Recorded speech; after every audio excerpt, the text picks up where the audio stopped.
for reporters who break the rules are dangerous. In our previous story, the Listening Post's Sinead O'Shea went into Eritrea undercover. This week, in her second report, she looks at efforts that are being made outside of the country to make sure that people inside Eritrea and around the world know what's happening there. As we previously reported, life in Eritrea, while seemingly tranquil, is actually highly repressive. We also reported that the media in Eritrea has been all but destroyed and that many journalists have disappeared, been killed or silenced. Despite this, some Eritreans are managing to find a voice for themselves.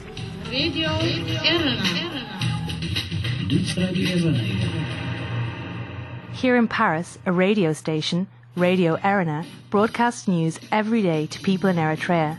It is the closest thing the country has to an independent news service. The station is run by one Eritrean man. He doesn't provide opinion, he plays music and reads news reports from other media. Unfortunately, such are the risks to this journalist's family who remain in Eritrea that he feels unable to speak to us on camera.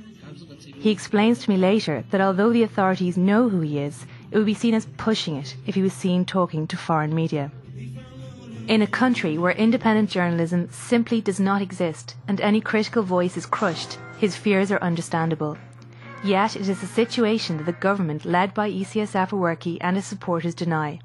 The Paris-based media rights group Reporters Without Borders has for the last 3 years placed Eritrea bottom on its Press Freedom Index, making it the most dangerous place for journalists in the world. Their methodology is frequently questioned by the Eritrean government. It's the result of long investigations and cross-cutting information that gives these figures. We have contact with Eritreans from the diaspora, with people on the ground, even if, of course, this cannot be widely said. But the situation for journalists in Eritrea hasn't always been like this. Michaela Rong is a journalist and writer who covered the country for many years. Yes, I went to Eritrea for the first time in 1996, and there was a really wonderful feeling in the place at the time. And there was also this incredible openness. Complete strangers would walk up to you in the street and they'd say, "Who are you? Why are you here in my country?" And they'd say, "Journalist, great! Let me tell you what I think of my country. Let me tell you what I think of my government." But that soon changed as President Afewerki, citing pressure from Ethiopia, failed to introduce democratic reform. Critics, rival politicians and journalists were rounded up, imprisoned, killed or just disappeared. Non-Eritrean journalists felt the change too. I went back there a couple of years ago. It was very clear to me that if I wanted to see people that I used to regularly meet up with, I would have to go and see them in secret. Often they would say, "I'll pick you up in my car." We would go drive outside the city because they didn't want to be seen in the company of a Western journalist. That would create problems for them. Our pictures are the first that Michaela has seen of the country for many years. I wonder where they get their uniforms from. The real irony is that the Eritrean government is so clumsy and so hostile in its handling of the press now. But it used to be the opposite. The EPLF, the Eritrean rebel movement, was brilliant in its handling of the press. They'd be taken across at night. They would always be travelling by night with these Eritrean fighters, and then they would reach this mountain fortress in Nakfa. And they'd discover these underground hospitals, these underground schools, and they would talk to these motivated, idealistic, passionate fighters. And the journalists would just come away and they'd have fallen in love with the EPLF. So how can the international community be of service, if at all, to Eritrea? One of the problems for the Eritrean people is that basically not many countries care about this country. Not many countries care about this population. I think that our governments should have the courage. We are lobbying for the European Union to ban Isaias Afewerki and members of his government from entering Europe. Part of the problem is that Eritrea has long distrusted the international community. It was extremely isolated during its long and difficult war against Ethiopia. Fear that war will break out again is the main justification for the media repression inside Eritrea. For some, the Ethiopian issue is more than one of just arms and points to something which could be addressed.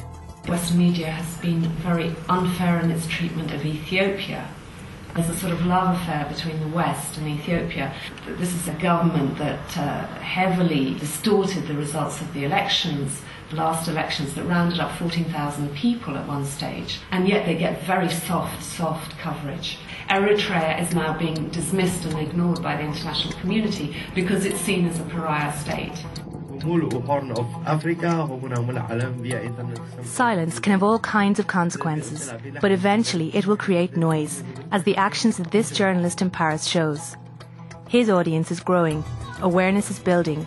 You cannot keep people quiet forever. More Global Village voices now on the reporting of Eritrea. Eritrea doesn't get enough coverage. The amount of stuff that is going on there needs to be reported to the international community more. But when it does get covered, I think it is very difficult to have a fairer coverage. The reason why the media is biased against Eritrea will need a program of its own.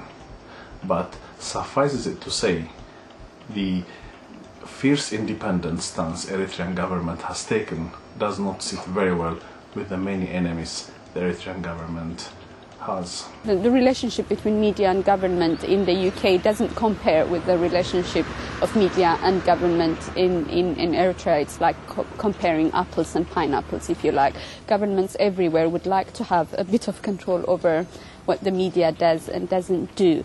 But in Eritrea it is extreme control, and it's extreme control to the exclusion of all other views other than what the government wants you to hear and to know and to say.